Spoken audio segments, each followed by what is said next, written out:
भीतर हम लोगों ने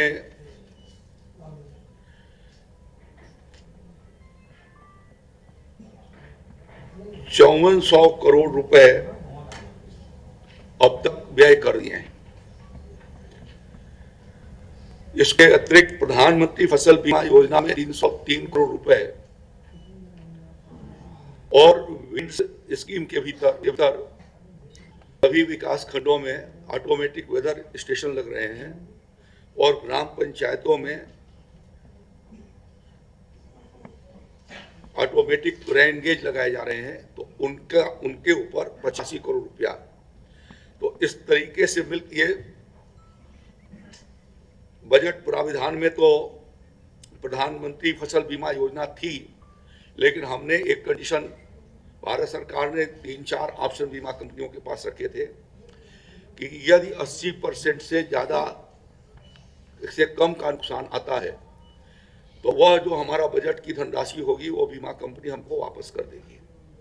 पहले ये ऑप्शन नहीं था, पिछले साल इसको हमने लागू किया और उसकी वजह से हमको बीमा कंपनी के द्वारा 303 करोड़ रुपए यानी राज्य के खजाने का 303 करोड़ रुपए की बचत भी हुई, जबकि हमने बीमा के लिए बीमा की धनराशि भी हमने किसानों को पिछले वर्षों की तुलना में अधिक दिया है, जिसके बारे में मैं आपको बाद में आगे बताता हूँ। तो इस तरीके से कुल 5788 करोड़ 52 लाख रुपए आज सुबह तक हमारी कृषि विभाग ने खर्चा किया है, जो अब तक का एक रिकॉर्ड है। जब से कृषि विभाग प्रारंभ हुआ, ऋणमोचन के 2 वर्षों को छोड़ दीजिए तो सर्वाधिक, चूंकि उसमें ऋणमोचन का धनराशि गई थी, उसके बाद योजनाओं पर जो खर्च हुआ है, ये पहला मौका है जब कृषि विभाग अपने बजट का 82.91% अपना खर्चा कर रहा है। तो यह एक अपने में एग्रीकल्चर डिपार्टमेंट की उपलब्धि है। और हमारा जो बजट प्रावधान था 7051 करोड़ रुपए का, स्वीकृतियां हमारी 1829 और ये 303 और 85 और प्लस कर लीजिए तो उतने की हुई, और हम लोगों ने उसमें 5788 करोड़ रुपए अपने व्यय किए। तो यह एक बहुत बड़ी सफलता है। ओवरऑल जो हमारा बजट था, उस बजट के भीतर जिसमें नॉन प्लान भी रहती है, उसमें भी हम लोगों ने स्वीकृति के सापेक्ष 86.56% यानी ओवरऑल मिला दिया जाए तो ये लगभग 88% से ज़्यादा हमारा खर्चा ये हो पाया है। यह एक उत्तर प्रदेश के कृषि विभाग के इतिहास का में यह एक अपना ये स्वर्णिम यह उल्लेखनीय उपलब्धि है, और इसके माध्यम से हम किसान भाइयों को बहुत बड़े पैमाने पर हम उनको योजनाओं का लाभ दिलाते हैं और सीधा उनको उसका लाभ पहुंचती है। जिनके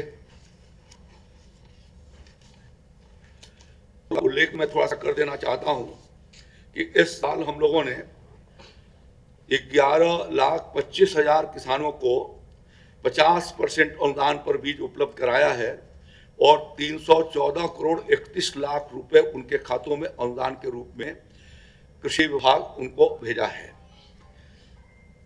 इस वर्ष हम लोगों ने 12,73,000 किसानों को 54,847 कुंटल बीज निःशुल्क वितरित किए। जो आज खेतों में जो फसल सरसों से लहलहाती हुई दिखाई देती है, या राज्य के भीतर जो दलहन उत्पादन बढ़ा है, उसके पीछे यह हमारी यह योजना रही है।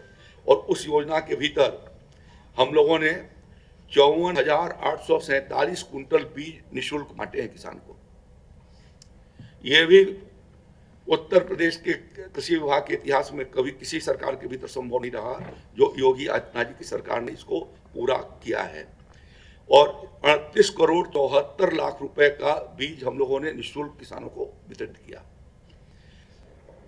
अब जायद की फसल लगनी शुरू हो गई है, और जायद का भी हम लोगों ने फसल को पिछले वर्षों में बहुत बल दिया। जायद की खेती भी राज्य के भीतर बढ़ाई जाए, और योगी की सरकार बनने के बाद हेक्टेयर के भीतर खेती होती थी।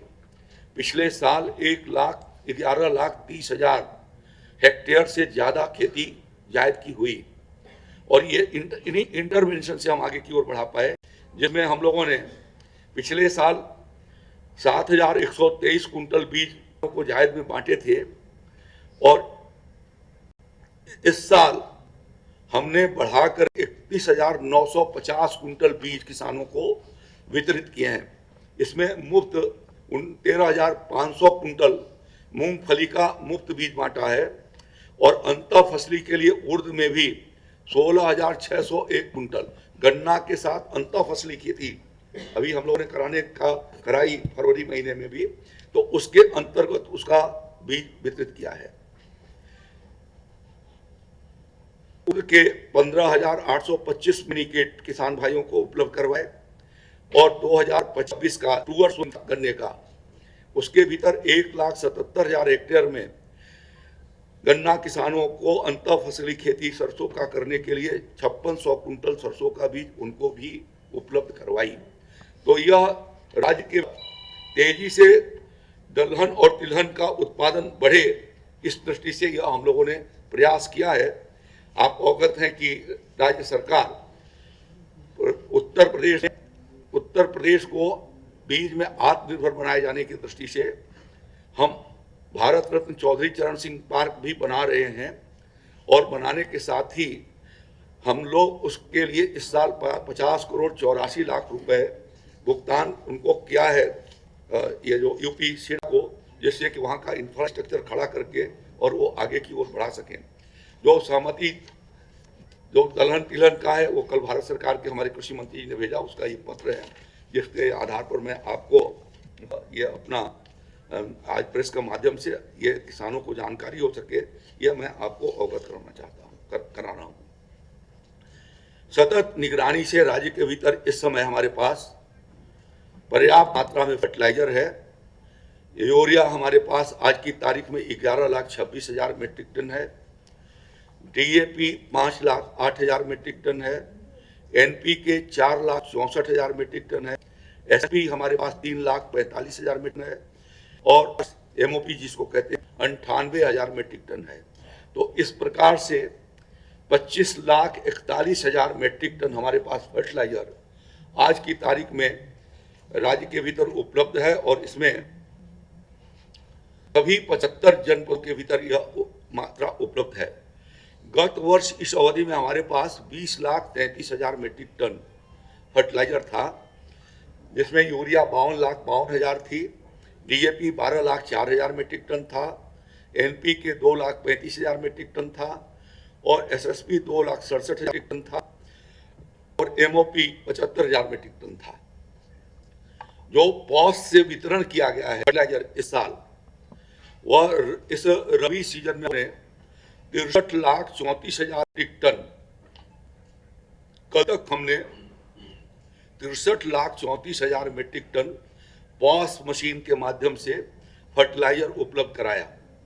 भारत सरकार ने हमें 66,58,000 मीट्रिक टन दिया था, उसमें से 63,34,000 मीट्रिक टन हम लोग ने किसानों को 2,98,00,000 किसान को पॉस मशीन से उपलब्ध कराई है।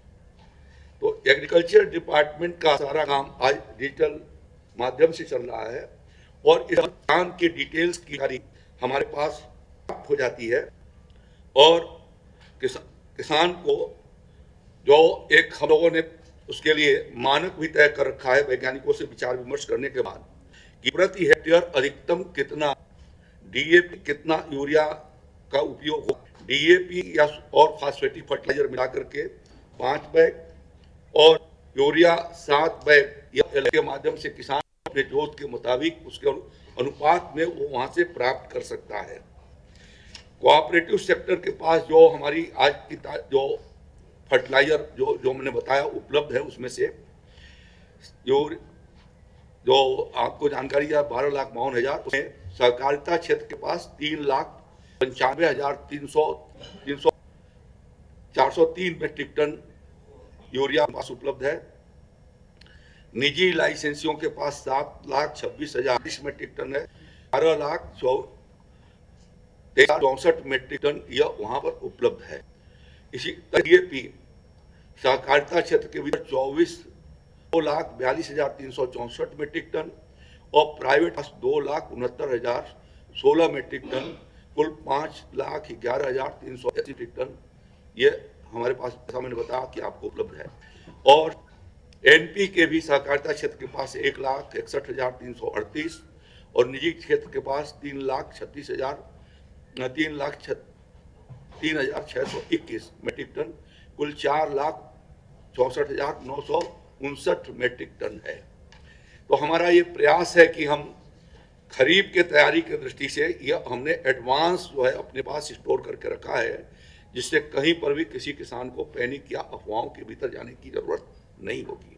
तो उन्हें आवश्यकता के अनुरूप वो फर्टिलाइजर उपलब्ध होते रहेंगे। भारत सरकार के साथ मिलकर हम लोगों ने निरंतर इस बात प्रयत्न करते रहते हैं कि किसान को किसी तरीके की असुविधा न हो, और उसी के परिणाम स्वरूप इस साल हमारे पास ऐतिहासिक जो है वो फसल खेतों में लगी हुई है, जिसकी कटाई शुरू हो गई है। कल से गेहूं की खरीद शुरू हो रही है, और एक हफ्ते के बाद हम लोगों ने जो बताया आपको कि मसूर का, चना का और सरसों की खरीदी भी हम शुरू कर देंगे। अरहर की आवश्यकता होगी तो अरहर के लिए भी भारत सरकार ने हमको परमिशन दिया हुआ है। हम अरहर का भी जहाँ पर जरूरत होगा तो हम वहाँ पर क्रय केंद्र स्थापित करेंगे। यह आपको निवेदन करना था, इसलिए मैंने आपको अपनी बात यहाँ पर रखी है। हाँ, जरा इन्हें भेजो।